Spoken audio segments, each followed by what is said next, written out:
Good evening, everybody. Welcome along to this edition of SportsView on theirmedia.tv. Press the red button on the right hand side to subscribe to our channel. Good evening, Anna. Good evening, everyone. Good evening, Joe. Evening, everyone. And good evening, Derwynne. Full house tonight, so there'll be... Now, first of all, on a parochial note, we'll have to put up a photograph of our medalists in the European Indoor Championships. Yes, Sarah Healy, Mark English, and I forget her name. She won in the pentathlon. So we won a gold and 2 bronze medals, which was a phenomenal achievement for such a tiny team over there in the Netherlands. They got their tulips there in the European Championships, so they're fine. 3 tulips there for Ireland. They all medals. This is very good. Anyway, we normally start off with soccer. Last week we had the European Games in soccer as well as some of the Premiership games over the weekend. And, for a recap of the week, Aston Villa, I thought, were a bit overlooked. They had a fine win over in Bruges, who were one of the form teams in the last 16, and they're 3-1 up for the second leg. Arsenal scored 7 over in the Netherlands, 7-1. Real Madrid played out a 2-1 victory over Atletico Madrid. Barcelona had a 1-0 away to Benfica, and Liverpool had a crucial goal away against PSG, who were a terrific team. I mean, both are, but it was a vital. I think it was a vital win, which would give them probably momentum for this week. The second legs are on this week.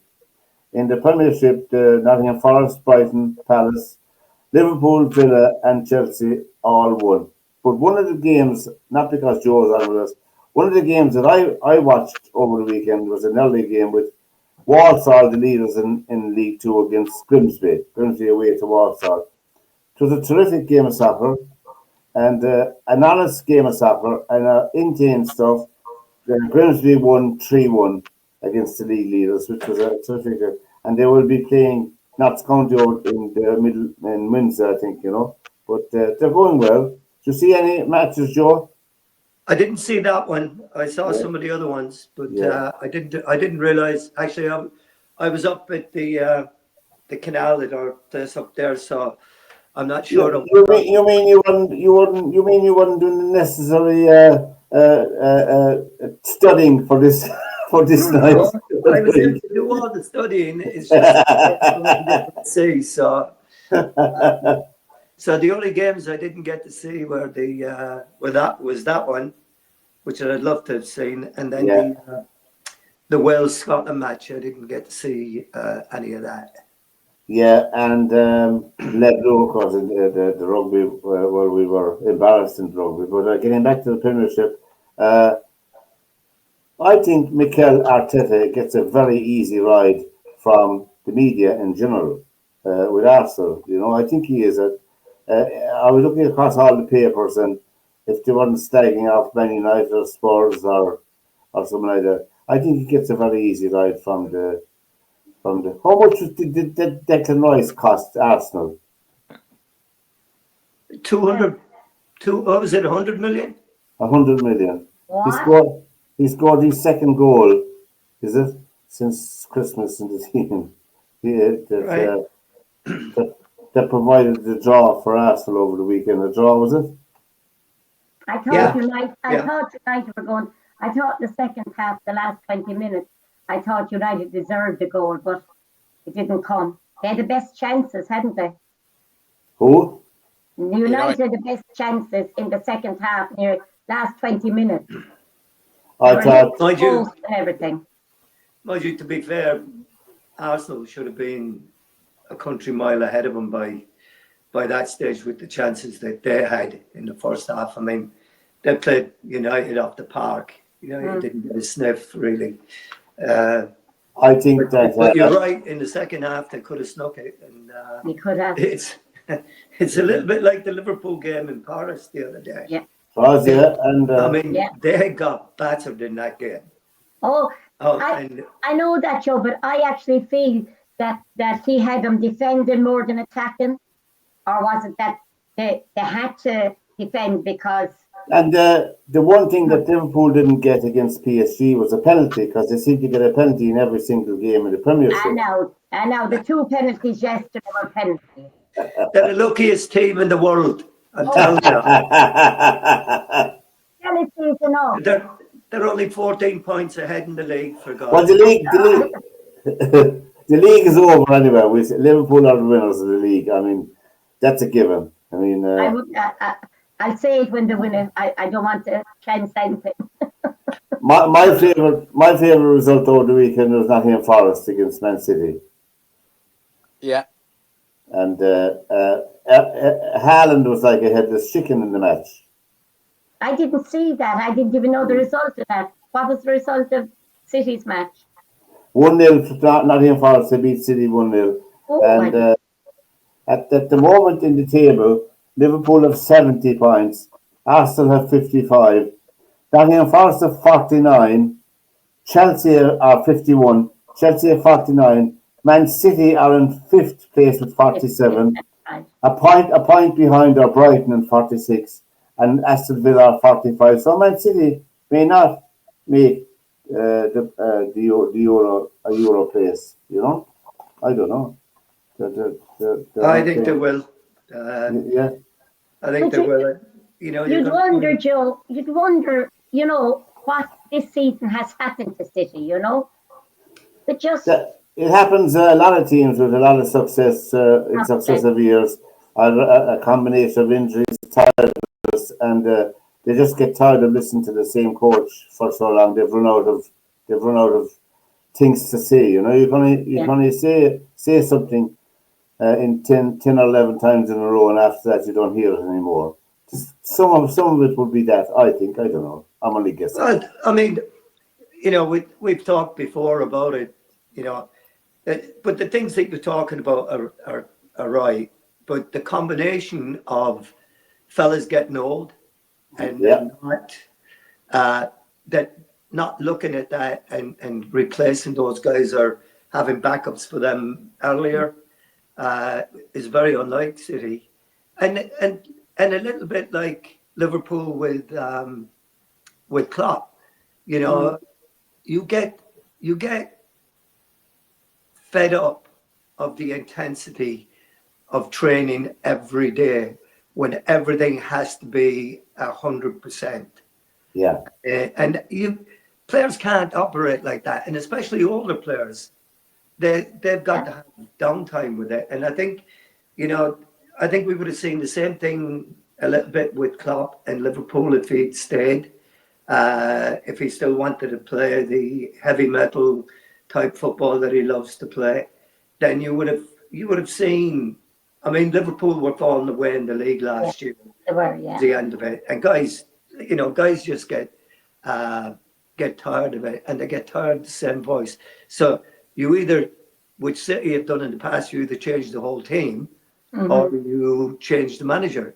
Well, they're not going to change the manager. No, they're not. No, he'll go when he wants to go. I think Klopp. I admire Klopp. Klopp got out on top, as they say, and I think he recognised that himself. And there must be.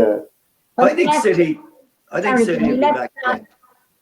He left Slot a very, very good team. They did. When he came in, he hadn't that much to change. But the things that he's added to the team, though. Yeah. The little twitches and what's his name? Stottenberg. Szoboszlai.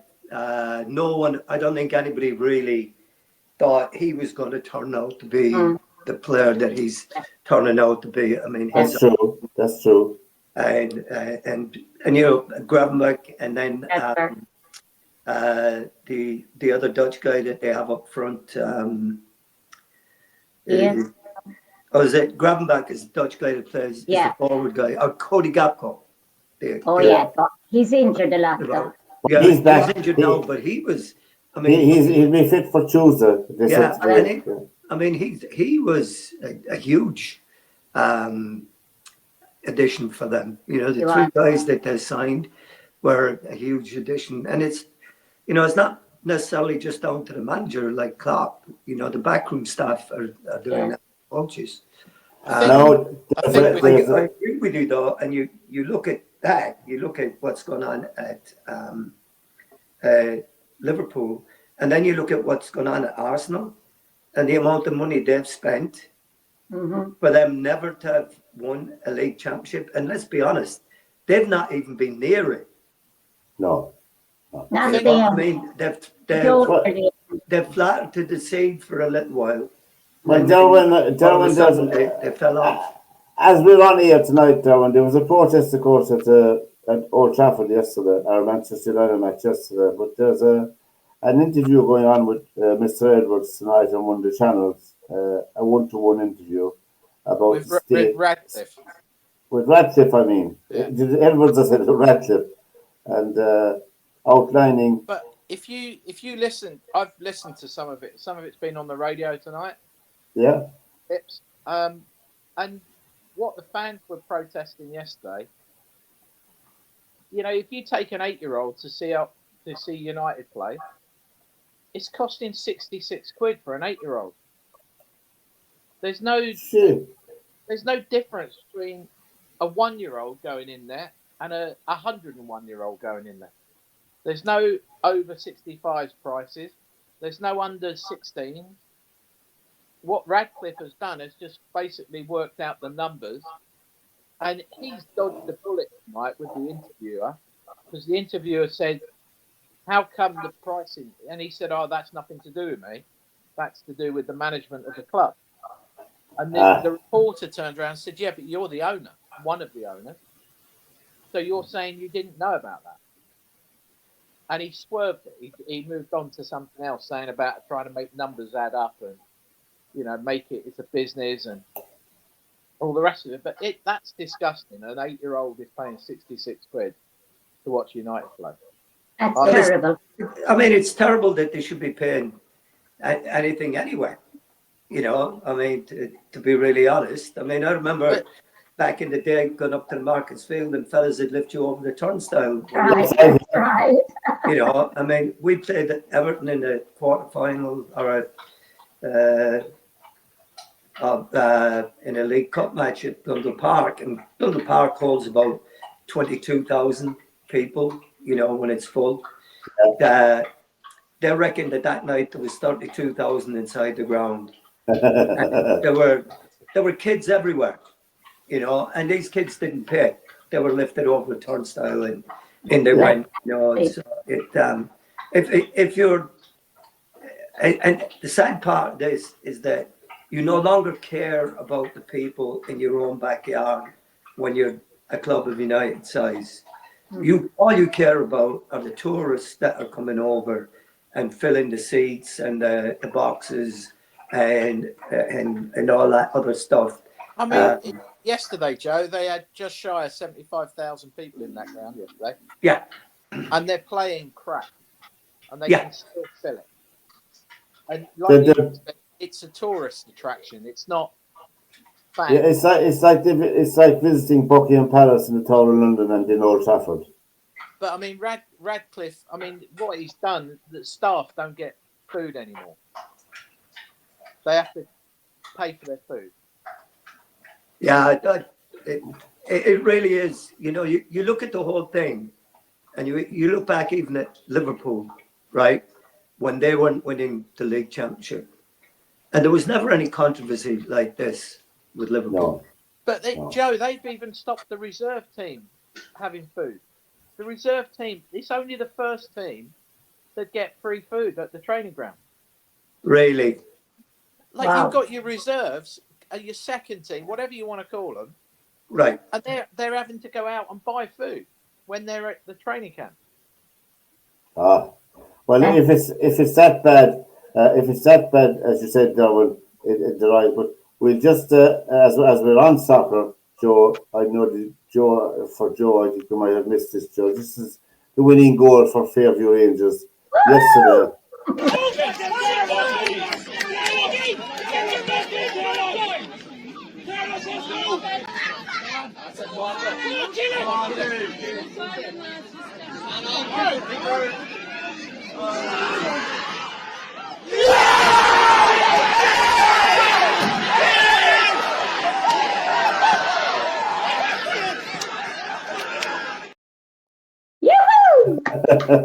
No, I have two things to say about that.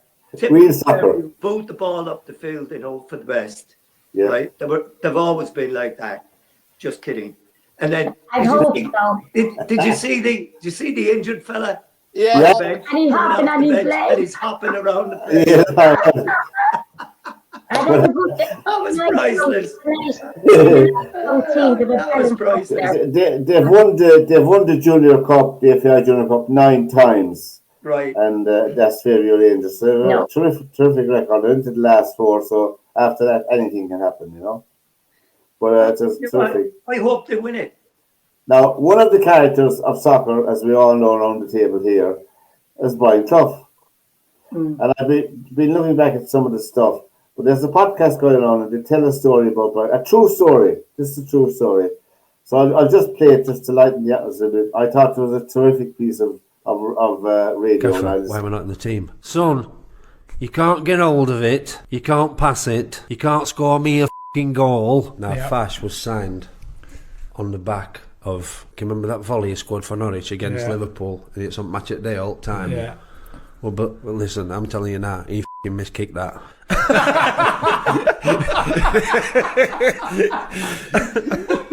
And it was signed, so it will probably be first bad bit of scouting, really. I mean, I don't know, but he was signed for, I think, close on £1 million, £999,999.99, because he said he weren't quite worth £1 million.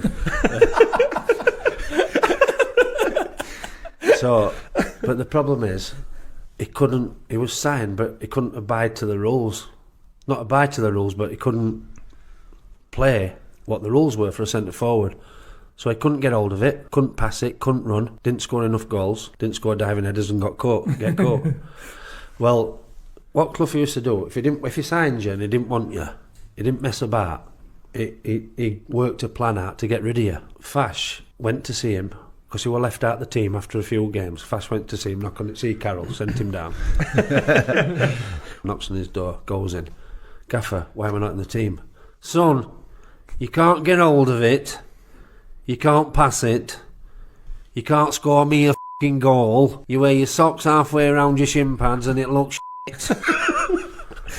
And we've had Norwich City on the phone and they'd like to take you back. I suggest you think about it. So he's gone, well, can I have a few days to think about it? Like, you've sprung it on me. Says, off you go. A couple of days later, he comes back. Gaffer, I've been thinking about what you said. He said, but I've had a word with God, and God thinks that I should stay here and fight for my place. To which the gaffer replies, unfortunately, son, there's only one God in Nottingham, and he thinks you should fuck off to Norwich.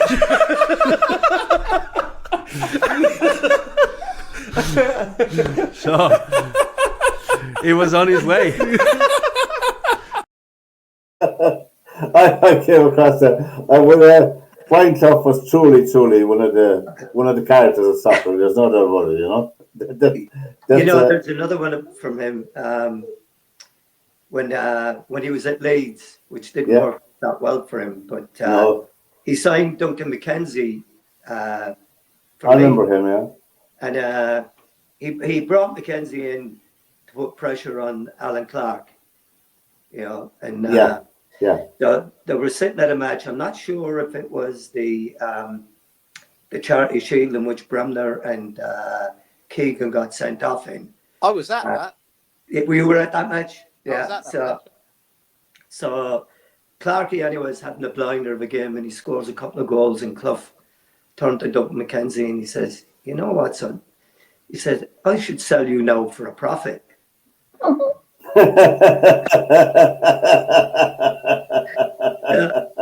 You've already done everything you need to do for me. Clarkey is back scoring goals. But you know, I was thinking about this the other day, about Cloughie, and we talk about him a lot. You know, when Cloughie was at Derby County, he raided Nottingham Forest. He took Terry Hennessy from Nottingham Forest. Yes. And he took Henry Newton, right? He also was in for Ian Storymore, the guy that played left wing for Forest. He was the original John Robertson kind of a guy. Yeah. But United were after him, but Cloughy pulled his usual trick, and he had Storymore come to the baseball ground on game day, and he walked him around the pitch at half time. Derby, he went back and signed for United, and unfortunately got injured. But then when Cloughy went to Nottingham Forest, he came back and he raided Derby. And he took John McGovern and John O'Hare over there with him. He took Archie Gemmell with him. Great players. You know, I mean, he just had a habit of doing stuff like that. So, but he was an amazing character. He really was. That story there about Justin Fashanu is brilliant. It's brilliant, you know. And you could well believe it. You know. He didn't suffer fools, sadly. That's why he never got the English job, you know. He wouldn't play the game. No, he wouldn't play the game. Well, you know, his opinion of him wasn't far off. Like, a few years later, I played against him up in Canada. We were playing up there. Yeah. And I was playing for Calgary, and he was playing for Edmonton. And, yeah. We played him down in Calgary. Yeah. And, you know, for a guy that had scored goal a year and had been, had cost $1 million. Yeah. You'd be hard pushed to see where anybody got that opinion from. Yeah. But the poor lad had a side ending, unfortunately. He had, yeah. Just it's very, very sad, you know. Yeah. Sad. Yeah. The last of the Premier League games are on tonight as we're on here, West Ham and Newcastle, you know, and they're playing at home, it's 0-0, but Newcastle, if Newcastle win this match, I don't know how far down they are, they're down a good bit, but they're 7 to 8. But we had, over the weekend, we had Six Nations continued over the weekend, and we had Ireland were in a state of level over the weekend. They had the Blues, they got Blues over in the Aviva Stadium, Lansdowne Road, 42-27. Wales were beaten by Scotland by the 35-29. A good match for Wales as well. I know they lost, but I think they're making progress. England beat Italy eventually, 47-24. So all that means after the table after this game is the Six Nations table is France on top with 16 points. England are in second place with 15. Ireland are in third with 14 points. And Scotland are fourth with 11 points. But just 16. So Ireland's chances of winning the championship now are more or less gone. You know. I watched the match. You see the match? Anyone see the match? I thought Ireland were. They played the first 15-20 minutes. They played good rugby in the first 15-20 minutes, but after that they were nowhere really. France were on front five. The front five they had on for most of the game were all from Toulouse, the one club, the front five. They are mountains of men. They are mountain men. They're huge men, but they're mobile as well. For big men, they're mobile, and they're a terrific team. I always liked France when they were playing at their pomp. They were always very exciting to watch, as exciting as the All Blacks in my mind, in my opinion, or South Africa. You know, like watching good teams, no matter what sport they're playing. But there's a few nasty incidents in the game as well. You know, Dupont injury. I think the French aren't going to go. From what I could read today, you know, they're going making another of. They already referred to 3 incidents to the citing commissioner. The citing commissioner looked at it and said there was no case to be answered, but they can take it further now if they want. And I think Dupont's injury was caused in the clear out of a ruck, if you see that. Now, do anyone really see it? Yeah. Yeah, and I think I thought it was nasty myself, but that's just me, you know. I thought it was nasty myself, you know. But from a high now, they're in bad shape, Ireland. The next World Cup is only 2 years away. They need to rebuild. They're a bit like Manchester United. They need to rebuild the team and quickly. You know, there's many players come to the end of the road on the Irish team, not because of the defeat against France, but the signs were there. They did struggle in their other two games. All they did win them against Scotland, the game against Scotland, but they struggled in that match as well. When you look back at it, the out half is certainly not ready for test rugby. Sam Prendergast had 3 awful games. In my opinion, he's not ready at all for test rugby. He wouldn't be on the team only he's from Leinster, in my opinion. He's had good moments, though, hasn't he? Huh? He has had some good kicks and stuff. A good kick? Yeah, I mean, he's done some clearing out kicks to clear away from danger. Well, I think another basic skill a rugby player should have is to be able to tackle now and again, you know, as well as kick the ball. And I think he's very difficult. He's still quite little, really, isn't he? But he's not up to test rugby at that level. Why is he on the team? Well, obviously the coaches have a high opinion of him, you know. And I mean, Simon Easterby is in charge of the team now, and God help us. Yeah, but let's be very fair here. There's a fella sitting in the stand every time they play a match, and he's got his input no matter what anybody says. Farrell's not completely out of that scene. No, he's not.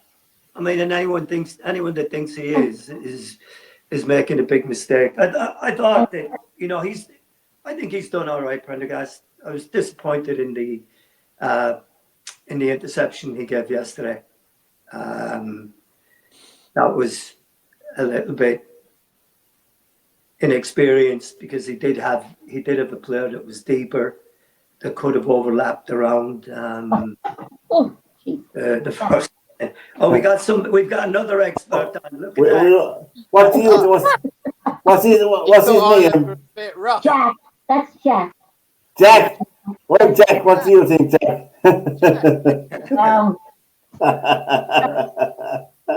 He just jumped down there.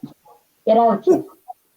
And anyway, that was the rugby. In the golf, we had the Arnold Palmer Invitational over there, and Shane Lowry had a good tournament. I know he didn't win it, but he had good. He's playing well. He's playing well the last couple of weeks. Anyway, Russell Henley won the whole thing at -11, which is a proper golf course in my opinion. Anyway, to Derwynne, you know, that's 27 under, 28 under, 11 under. Bay Hill's nice. Yeah, 72, 68, 67, and 70. He got $4 million for his win. And Shane Lowry finished in 7th place, 69, 67. The third round snookered him 76. And then he had a round of 70 yesterday to win $700,000 for coming 7th. So the Johannesburg Open was played as well. And Callum Hill from Scotland won that, you know, down in South Africa.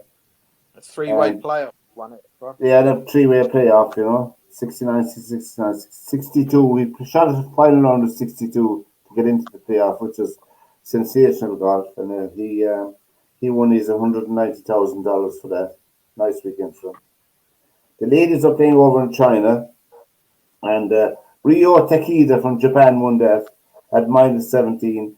Leon O'Guire finished at the 32nd place at -12. Or +2, I beg your pardon. 19 shots behind. She had 4 rounds in the 70s. Even in the women's game, that's no good anymore, you know. Unfortunately, you have 2 or 3 rounds in the 60s to be competitive. And Sergio Garcia won the Live Golf over there in Hong Kong. Terrific weekend for him. minus 18. And Phil Mickelson, he's a man that I'll be backing each way in the Masters, just because he's back in form. That's only my opinion. The evergreen Phil Mickelson, he had a terrific tournament as well. But Sergio was letting the man know that I'm here, I'm ready, I'm willing, and I want to play in the Ryder Cup. That's Sergio Garcia's message to what's his name? The captain of the Ryder Cup team. Luke Donald. Luke Donald, yeah. That was his message to Luke Donald after his win. I saw the interview.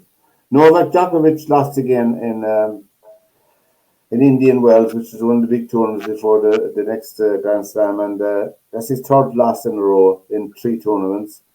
And I saw the match, and I think that it was like the last year that Nadal played.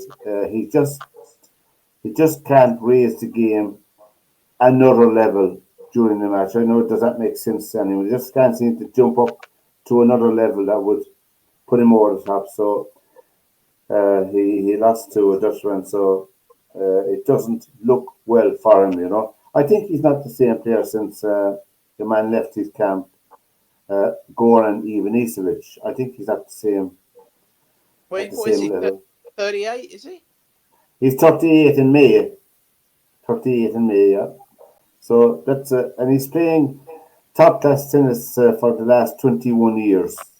And he's got injuries with his knees, isn't he? Yeah, yes. His flexibility, suppleness, or they call it, seems to be not there. But I mean, fair play to him. I mean, he's sit completely.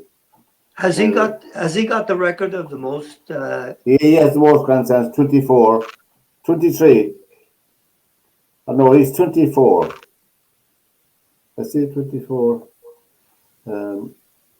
Margaret Court has the most Grand Slams, you know, in tennis between the men and the women.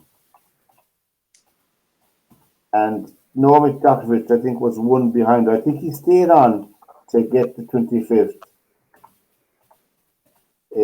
this year. I think that when he stayed on last year to win the gold medal in the Olympics, you know. So sometimes, you know, they just hang around for the record, and it just never, it doesn't happen. And trying to save yourself for a Grand Slam event, you know. Yeah. I don't know. You lose that sharpness because you're not really putting it out there.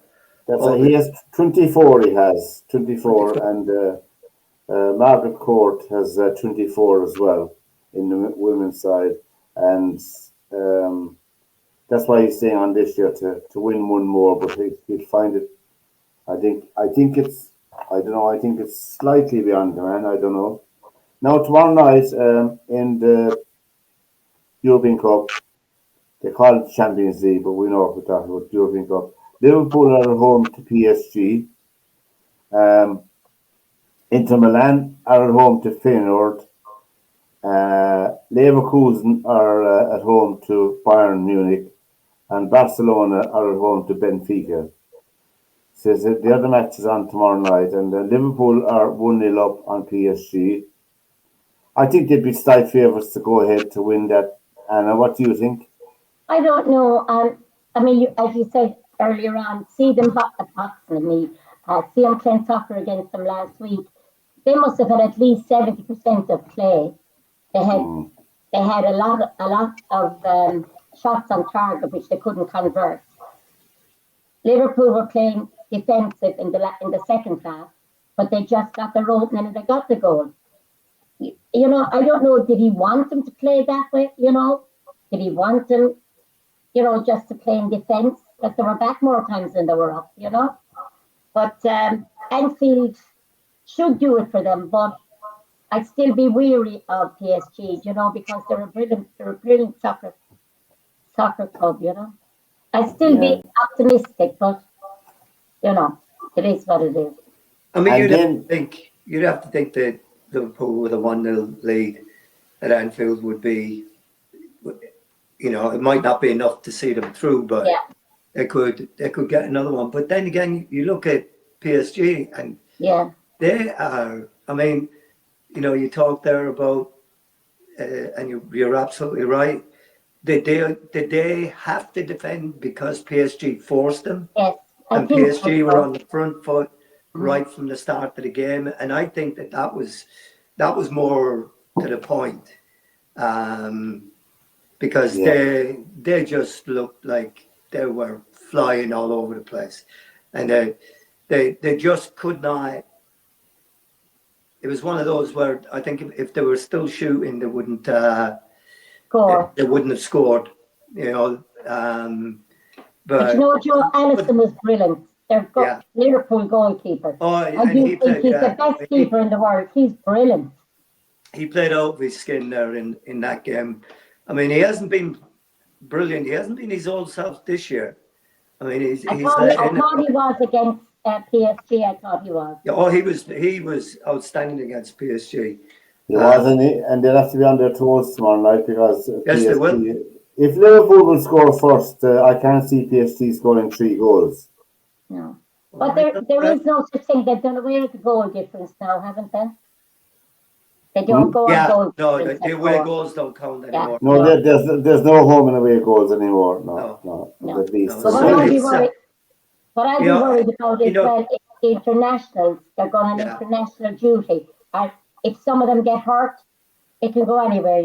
That's your fear, like, if they're going to go under international duty.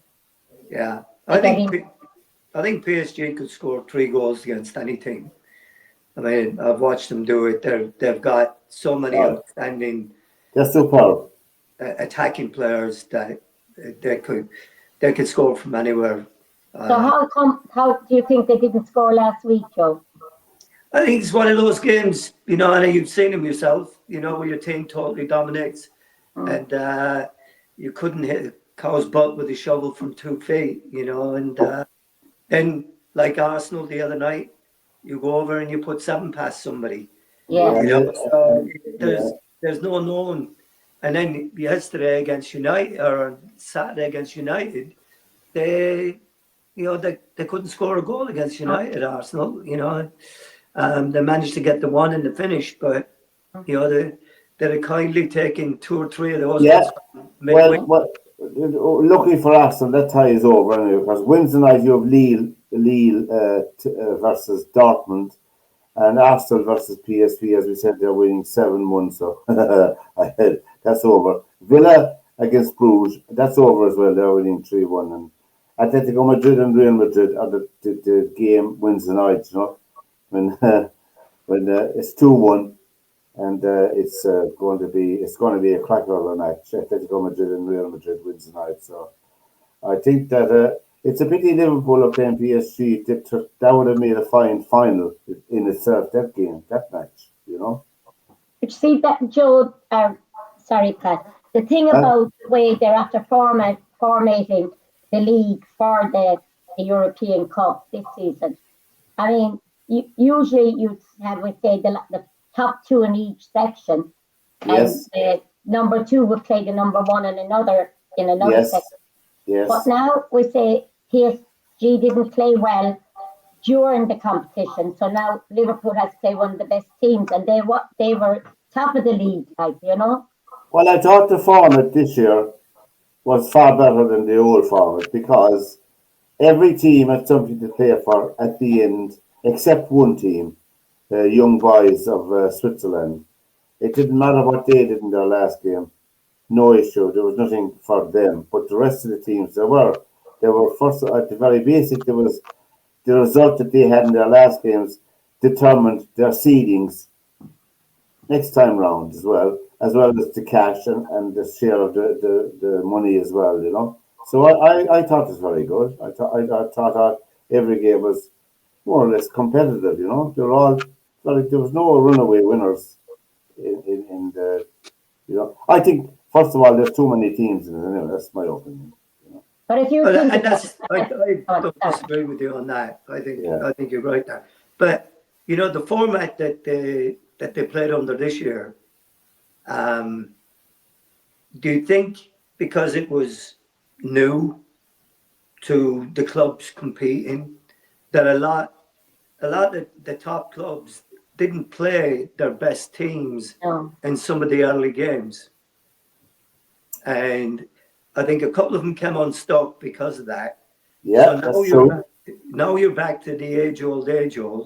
It's if the best ones want to make it to the final 16, then they're going to have to play their best teams all the time.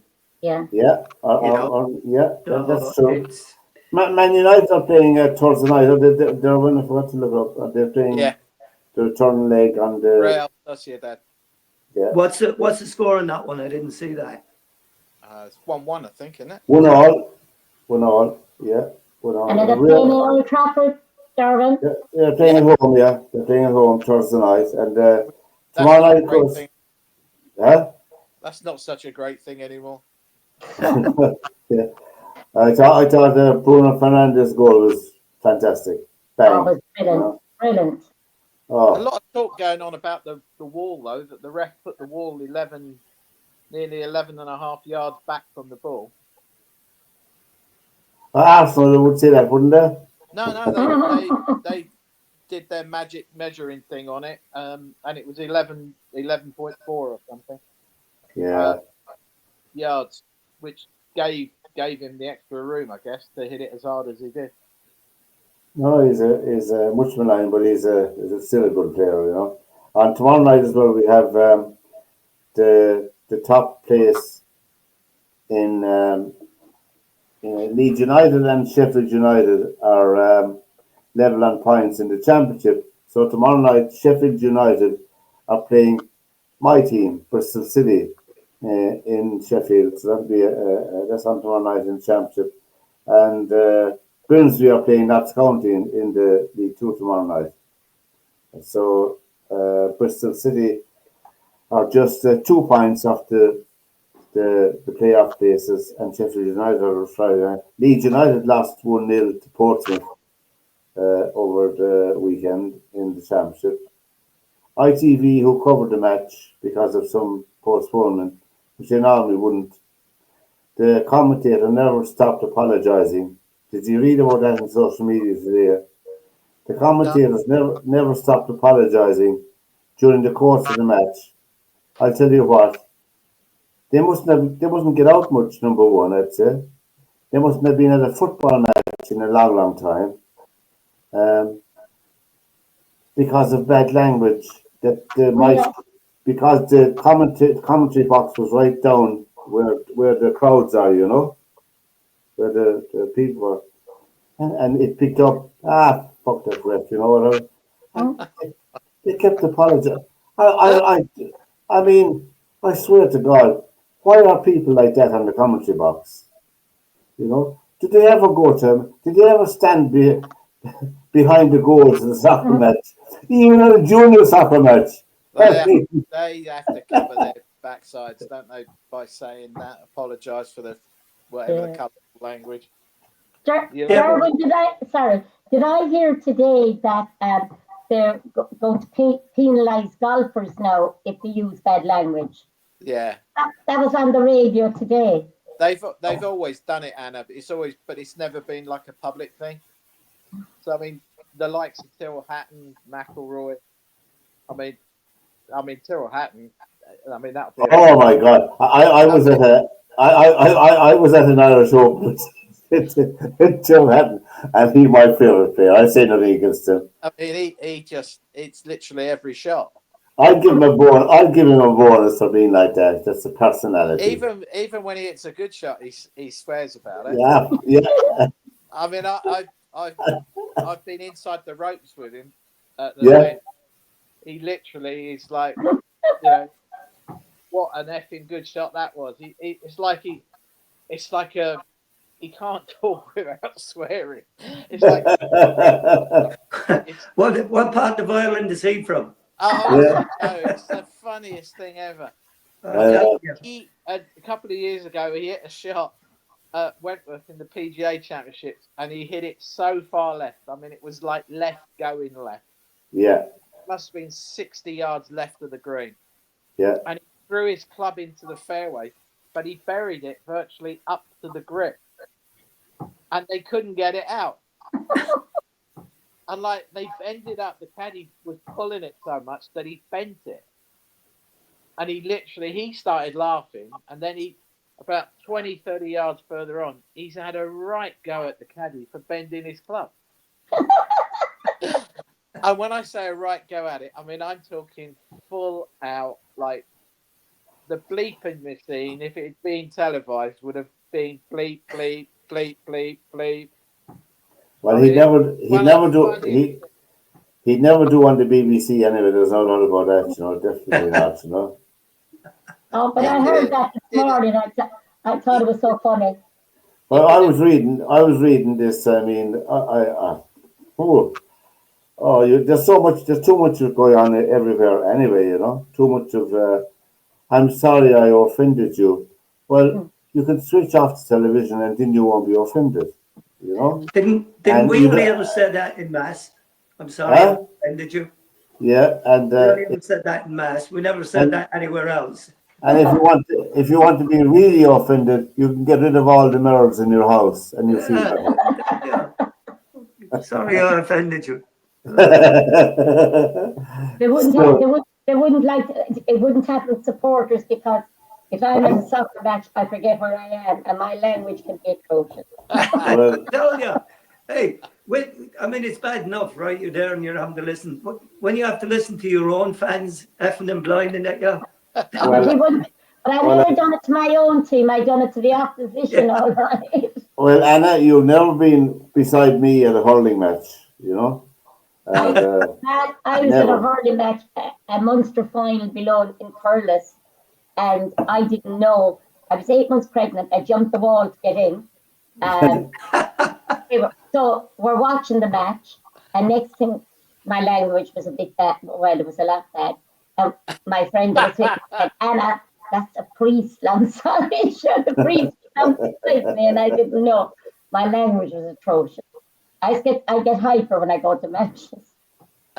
And that's the whole thing with it, though. You're supposed to get carried away. Then that's what it's all about, right?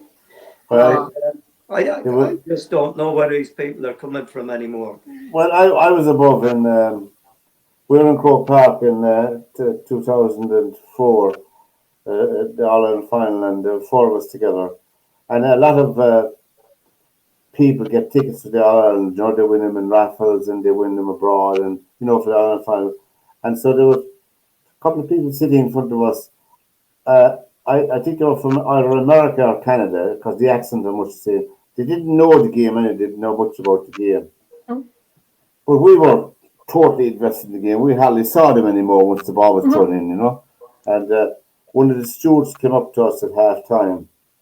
He came over and he said, "Hi lads." I said, "We are." I said, "Cork will win. Of course we're enjoying ourselves." He said, "Those people in front are complaining about the language." I said to the young man, I said, "What language? Do they not speak Irish?" And he said, I was going to say, That's true. And I said, "Have they been at a match before?" Well, you could tell them the best thing they could do, I said, for the second half is go out to the bar and have about 10 pints each. And come back in. They'll feel great, They won't care what's been said at that stage. What happened to Clare yesterday? They were happy. But they were beaten by the best team in the country, Cork. Oh, no. No. It was a big score, Pat. 6 goals and 20 points. That's a lot. I'd say that was the highest in a long time with any team. You want to be very careful there, because Cork have probably scored all their goals in one game here. So the problem is they have. I'd be very careful now about they have 4 players to come back into the team. I know where they're going to put them, because the team that played yesterday played very well, but then they have 4 more to come back in. So we'll see. But I mean, Clare are All Ireland champions. They're a very good team. I was shocked when I heard it. No, didn't Clare play Limerick last week? Yeah. And they beat them. What? They beat them last week. they seem to have an Indian sign over Limerick. They beat Well, Limerick did they play out Menace? It'll be the Grand Prix. They played Limerick in the Geary Crowns and they beat them. Okay. Yeah. And Limerick won themselves. Are you all talking about the Irish cricket game where you got? That's right. Yeah. Yeah. The ball and his stick. But they were very good. But this weekend, so we'll have Aston Villa I think will progress.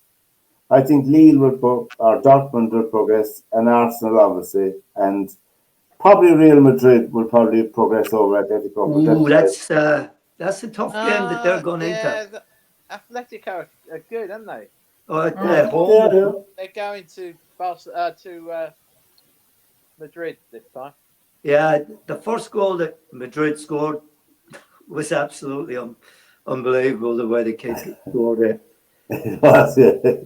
So I'd be very when you go there and you play them in a big match like this, and the way they defend and how organised they are defensively with all their players. Well, very good coach. And they're well coached, and I think that they can catch.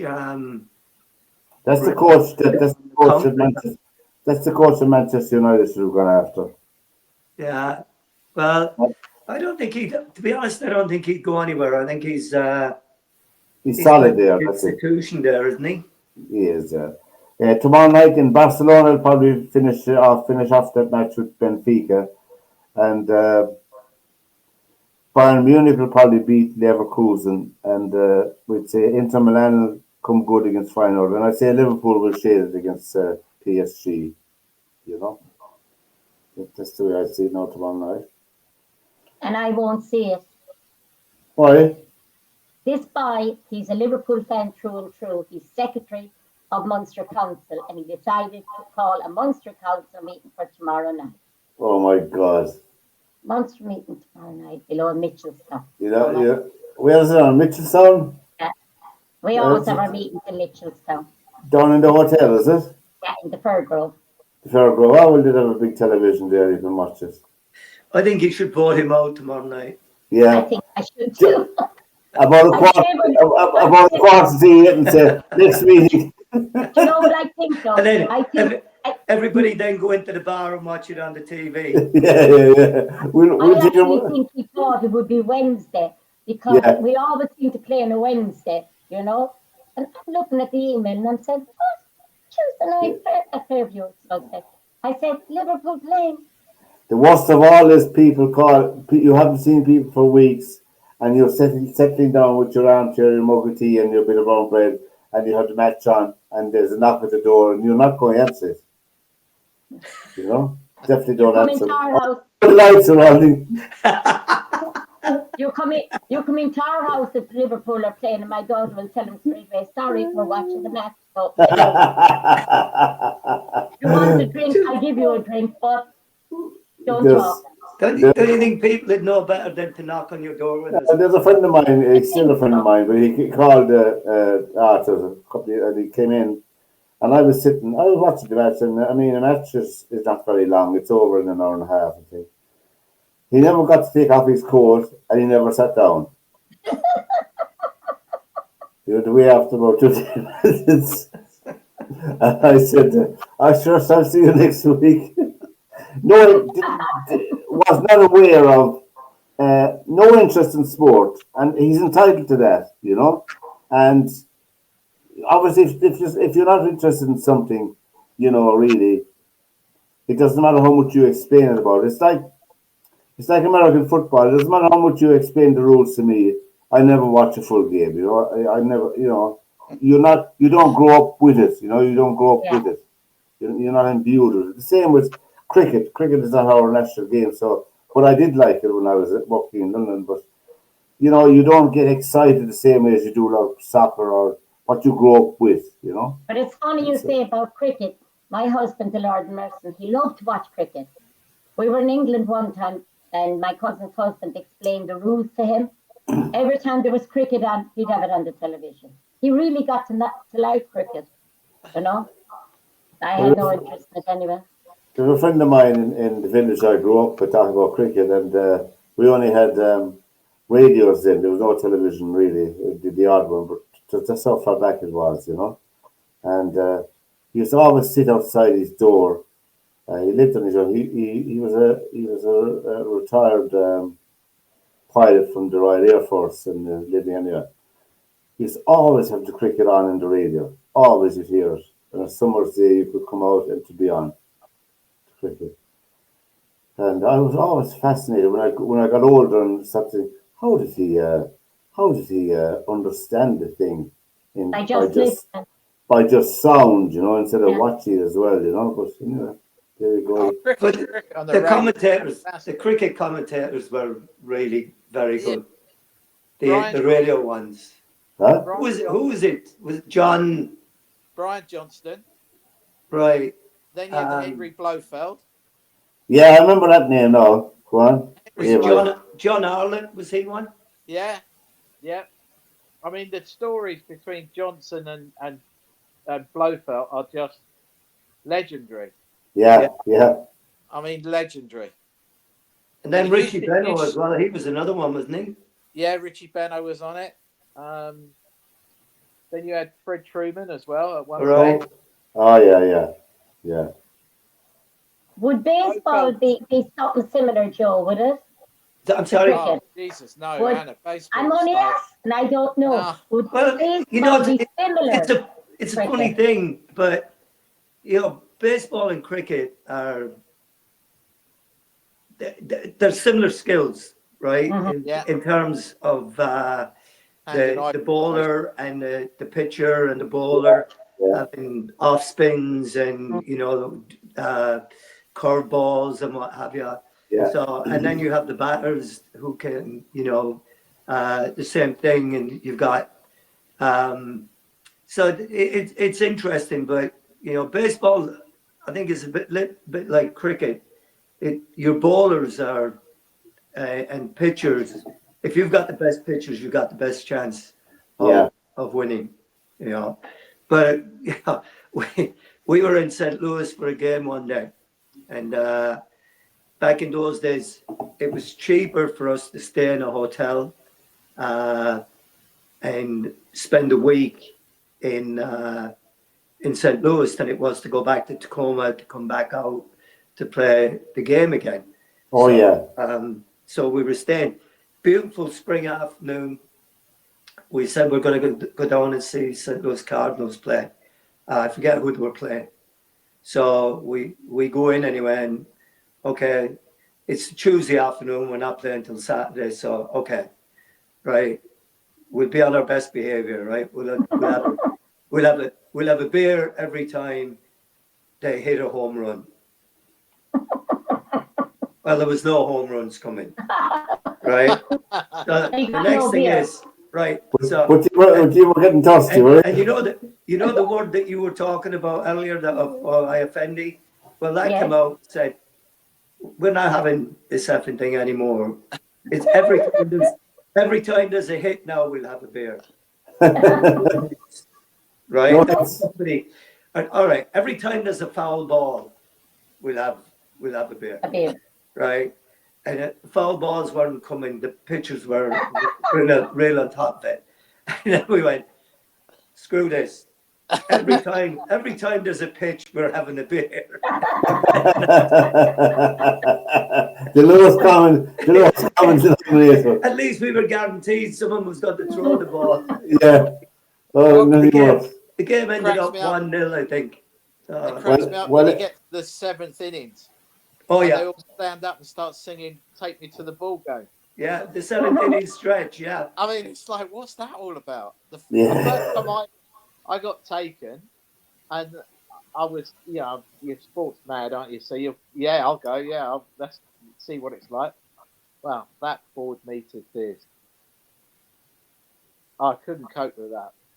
Well, tomorrow, lads, Anna, of course, I forgot to mention, tomorrow, the Olympics of National Hunt Racing is beginning tomorrow in Cheltenham for people who like the sport. So I like watching it. I think they're magnificent. As it transpired the other night, I was here and I was looking at see some film, a light-hearted film, I'll tell you the film I watched, and I'd recommend it to anybody. You may not be interested in horse racing, but the story of Secretariat. Oh yeah. It was phenomenal. I didn't know the backstory. I didn't know all the history of it, obviously. I knew that he had won the Triple Crown and that it was the first time in 25 years it was done by Secretariat. He started his racing career as the big, powerful horse, but the backstory is well worth the watch if you're an hour and a half, an hour and 3/4. But John Malkovich is the eccentric trainer in it. He's the character playing the trainer. Very good, and he recognized a lot of the actors and actors in it, but it was a magnificent story. Fantastic story. You talk about that. I watched, we were talking about Formula One. I don't know if I mentioned it to you before, but I watched the Ayrton Senna documentary. Senna. Yeah, Senna. Between him and Piquet. Piquet and Frost, Alain Frost. Yeah. Alan Prost. Yeah. Alan Prost, yeah. Prost. And it was a great series. And then I just watched one the other night on the men's Olympic basketball at the Paris Olympics. Yeah, going for gold or whatever it was. Yeah, court of gold or something like that. Yeah, that's it. And it showed it to you from all the different countries that were going to be in competition at the end of it. That there were favourites to win it, and it was it really was an interesting, two interesting programs to watch. Yeah. America only lost once or twice. So the only America in the Olympic basketball gold medal match. I think they've lost it once, haven't they? To Russia. To Russia, yeah. In 76, was it? And that's when I think the Dream Team came out. Yeah. For Barcelona, was it?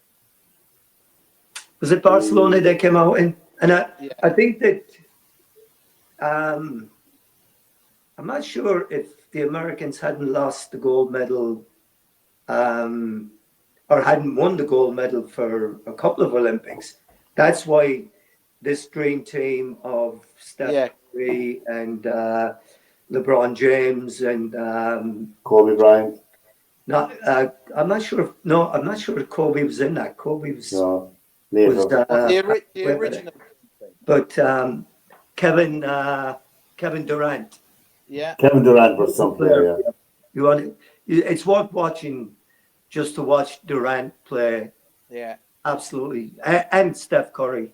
That's what I was saying at the beginning. Talk about any of them. They're all brilliant. And more sports, once you see the best performing on the day, it's no matter what sport it is, it's like the French rugby team now to me. That I'd watch that game again. I rarely watch rugby matches back, but I'd watch that match. I saw the highlights of it back again, They were superb. So some superb moves in it. It's just fantastic. Anyway, as we've come to the end of another night, and it's a brilliant night, and thank you for your time. Thanks to Anna, Joe, and Derwynne. Have a good week. The best of luck to Grimsby tomorrow night. The best of luck to Manchester United on Thursday night. And I suppose the best of luck to Liverpool tomorrow night. I was waiting for you not to say it. They don't need luck. They've already got a couple of penalties lined up. Yeah. Good luck, lads. Take care. Bye. We'll see you. Take care, lads. Bye. Have a good week.